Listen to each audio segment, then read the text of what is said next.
again, and we'll move on to our next speaker, who is Tom Blundell.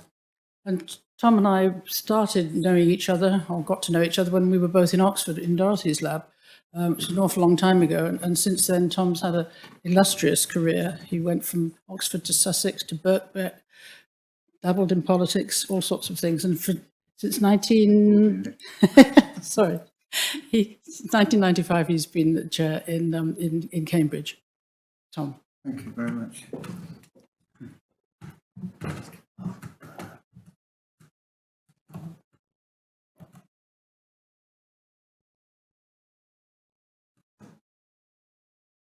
There you go, sir. That's to advance.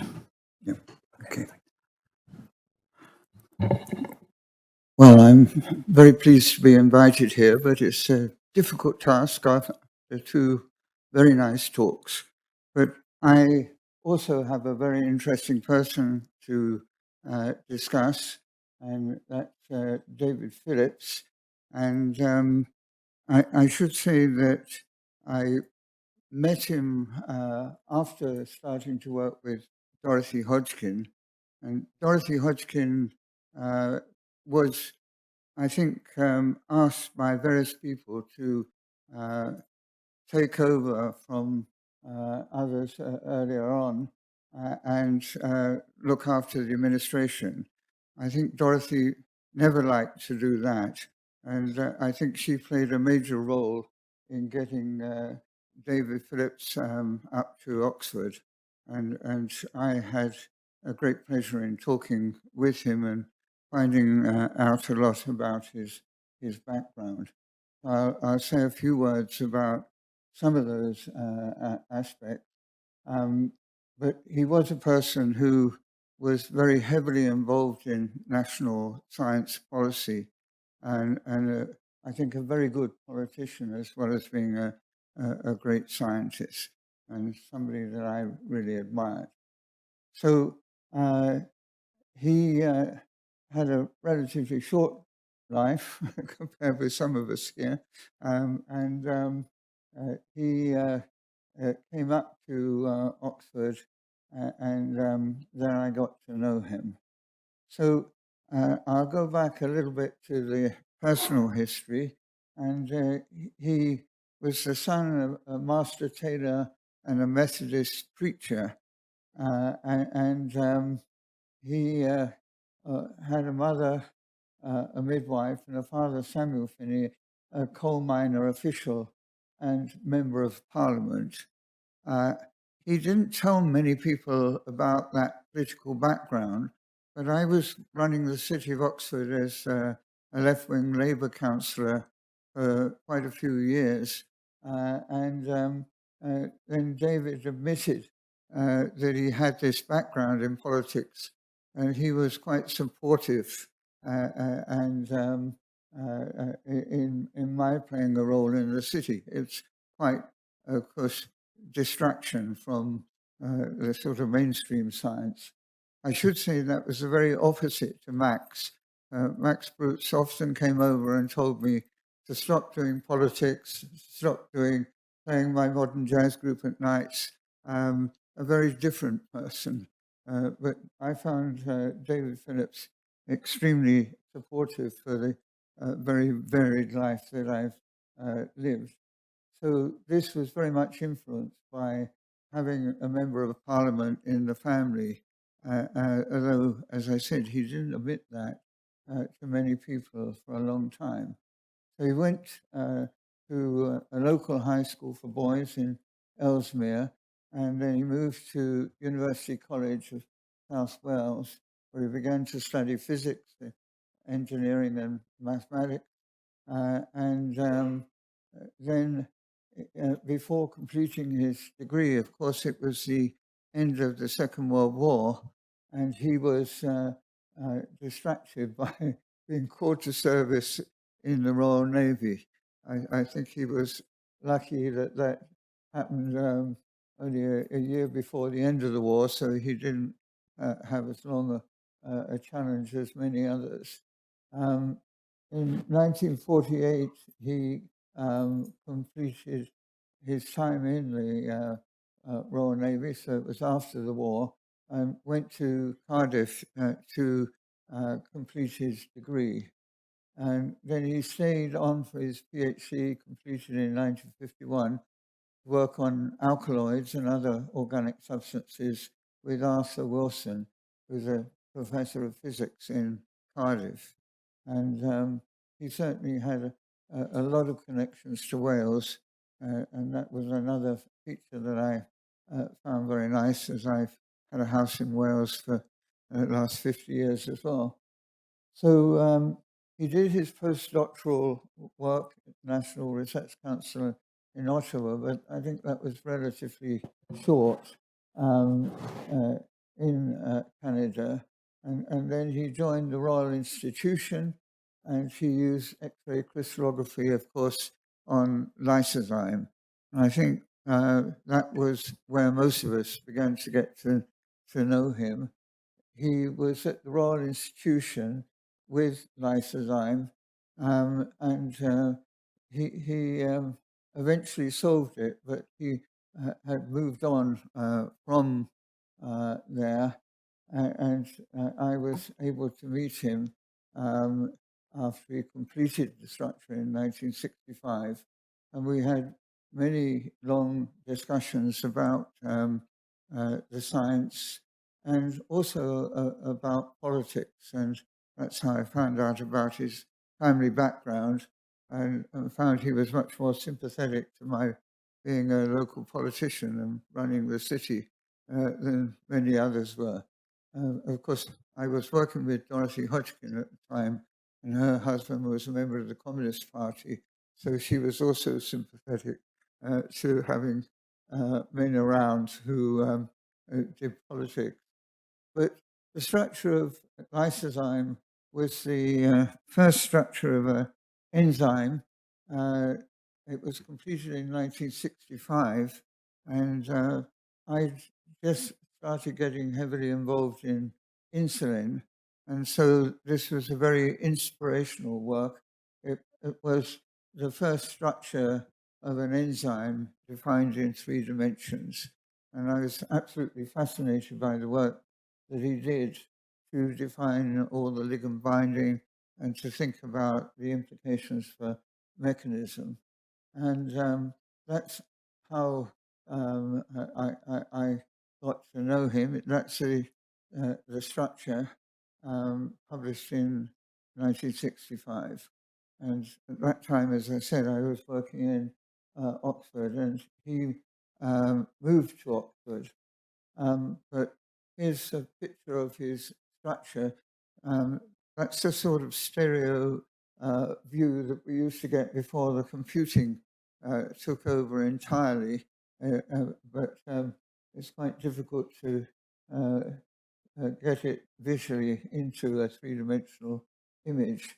But that had a huge impact on everyone, looking at first enzyme structure and thinking about interactions with ligands and how the enzyme works. So I got to know him, as I said, when he came to be professor of biophysics, actually in the Department of Zoology we all were. When I first joined Dorothy Hodgkin, we were, I think, in chemistry formally, and then we got moved with, I think David had quite a role in it.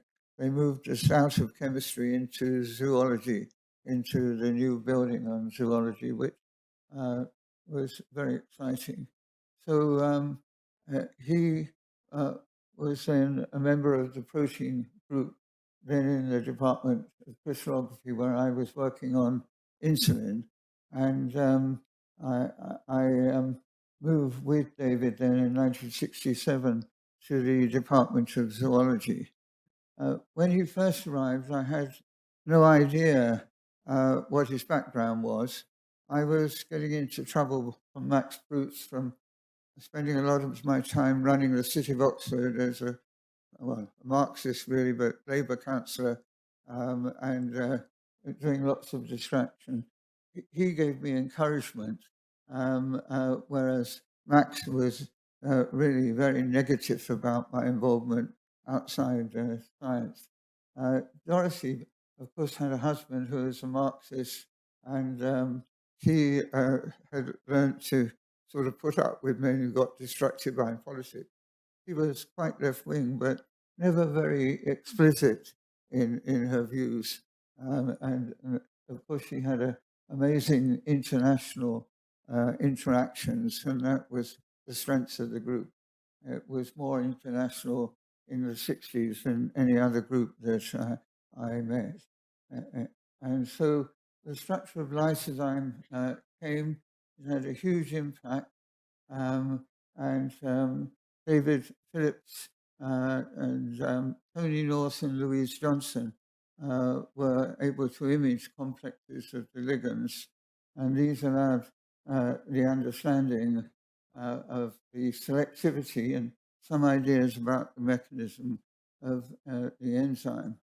I should say that I was very influenced by David because he had been asked to write a review on protein crystallography, effectively, and he felt he was too busy at the time.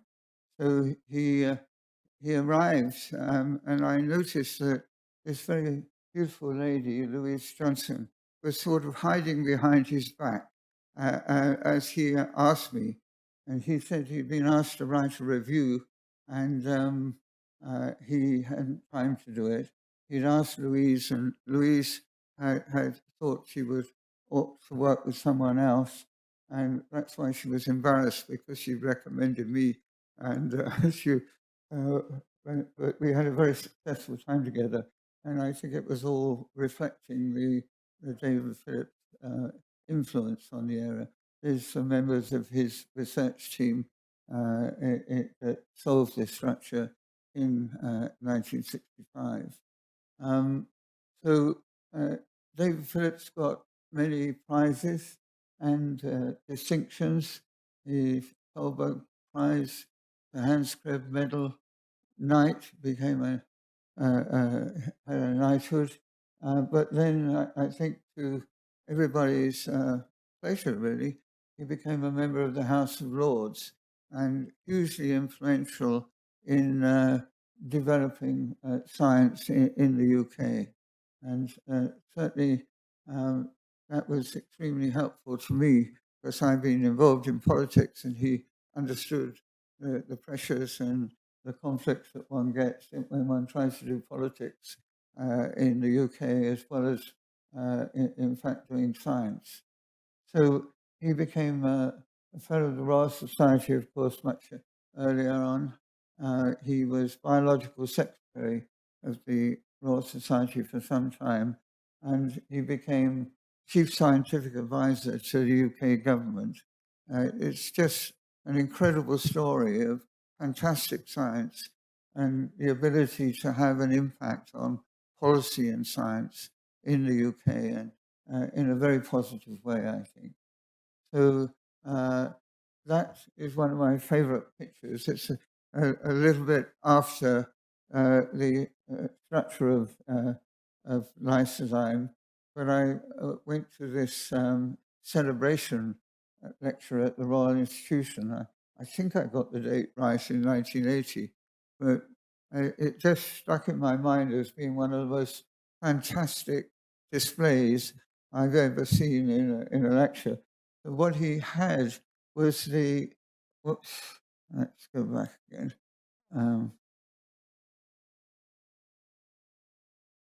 Yeah. So he had the model of lysozyme down there on the bottom left, all folded up. And he had a large number, you can see, of lots of very formal people. They weren't all protein crystallographers, so they were people from all sorts of science. And he'd strung the polypeptide chain from the ceiling of the Royal Institution where this lecture was going on. It was just one of the scenes that has always been in my memory. You can see it was very formal. A lot of people have bow ties on and everything. But he had it hanging from the roof, and then demonstrated to a lot of these people who weren't really in the area of research how it could be folded and then be functional. So he was extremely good at communicating, I think, and I always appreciated what he did. So he began to take increasingly prominent role in UK science policy and organisations. He was appointed a member of the Medical Research Council, founder, chairman of its Cell Biology and Disorders Board. And I was incredibly impressed with what he was managing to do. Right. For some reason, I seem to be going. Okay. So, have I gone? Yes. So David Phillips moved to Oxford, and then he became hugely important in national policy, as I was saying, as appointed member of all sorts of boards and so on. I'm getting a bit confused here. Am I? I'm going backwards. Sorry. So then at Oxford, yes, he was appointed to the advisory board of the research councils, and in 1986 agreed to form or to serve a second term, quite long. And in 1990, the board was reconstituted, and David Phillips became the first full-time chairman for a 3-year period, which led to his resignation from his Oxford professorship and his move to London eventually. But what from my personal point of view, for somebody who was heavily involved in national and Oxford politics and had been representing the city and changing things, it was enormous experience, influence on me of how it was perhaps okay to do that. I shouldn't worry too much, and quite often advising me on how I should move forward. So after his move to Oxford, the government announced reorganisation of support for science, and in 1993, a white paper on science and technology was proposed, and David Phillips was asked to extend his chairmanship to really the end of 1993, and had quite a lot of changes in the structure of UK science. Sorry. And so that's that. He was elected FRS 1963, Royal Medal 75. He gave this important lecture in UK, Canada in 1990. He was knighted in 1979 and created a life peer in 1994.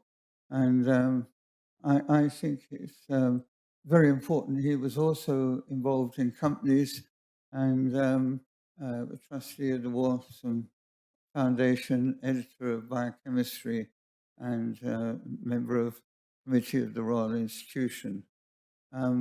So he chaired the Select Committee on Science and Technology, and he was credited with getting Parliament onto the World Wide Web. So unfortunately, he died of cancer around the age of 70, and that was very sad for all of us involved with him. But I think the story that I've told, you can see that he was not only a brilliant scientist, first enzyme structure and mechanism understood, but he also managed to have a huge impact on national policy of science, not only on structural biology in areas that I was working on, but much more generally. So I have to say he's one of the people that I've been most influenced by, and I think we all should be very proud of having somebody like that in structural biology who could also have an influence nationally. And I think that's it. Thank you.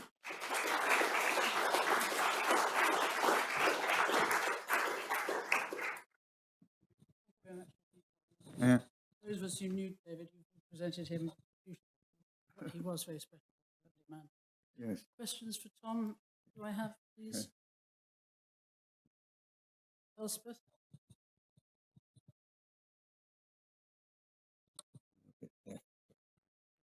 Just a comment. He was my boss for a number of Can you years. speak up, Elspeth. Yeah. He was my boss for a number of years, and so I saw him regularly. And one of the things he was great at was looking into the future and seeing that's the direction we need to go. So, for instance, we were the first protein crystallography lab in the world to have an Oxford cryostream because he knew that we needed to cool the crystals for radiation damage. And so he was always pushing us, both the computer manager, Gary Taylor, and myself, to look forward and see what we needed next. And I think that was a great thing scientifically. Yeah. I'm not sure I heard all of that, but what I agree. I mean, he had a huge influence on us all individually and on national policy. And I can't think of any other structural biologist who's managed that, although of course we've had many Nobel Prize winners. David had a big influence on myself. He was my internal examiner for my DPhil in Oxford. So he's got a lot to answer for. Yeah. Just another addition. I got a phone call once from David, who said, "I've got this strange Hungarian in my lab who's got lots of money to give out. Can I send him to see you?"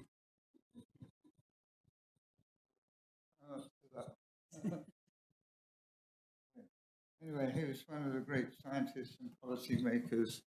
We were very lucky to have known him. Peter. Yes, I just wondered, do you know anything about his relationship with Rex Richard? Because, I mean, the interesting thing about his move to Oxford is it brought him together with Rex Richard, another statesman of science, in the Oxford enzyme group. And I just wondered if you knew anything about the dynamic between the two. I don't know anything about why that happened. But, yeah. I must say, before we just end this session now, that it's been the theme in a way through many of the talks today, that how many of our scientists, great scientists, have also worked, if you like, for the public good, for the scientific, for peace in the world, and using their science to betterment, not just in a huge political way with a large P. I would put it with a small p and a big S for political scientists. And they've done some wonderful work to help all of us and to help our subjects, not just in the biological area. But I followed his advice or encouragement in many ways, as you may know. I reorganised all the research councils in the UK, founded the BBSRC and so on. And it was very good to have somebody who was very experienced and knowledgeable giving me support. And I still managed to publish papers in Nature, 50 altogether. you have very much followed in its footsteps, Tom, very well. Are there any more questions for our speakers from this side? I have a story about David Phillips. He was my thesis examiner, and I was due to leave the country, take up an appointment in the United States. So I was ready to go. And at the interview, at the Viva, he said, "Well, I've looked through the first 20 pages of the thesis. Enjoy in the United States." Off I went. That was it.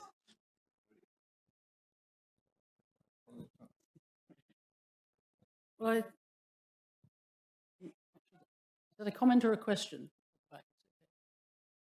Well, time for tea and time for more discussion on the three very interesting talks we've just heard, ladies and gentlemen. Thank you very much indeed.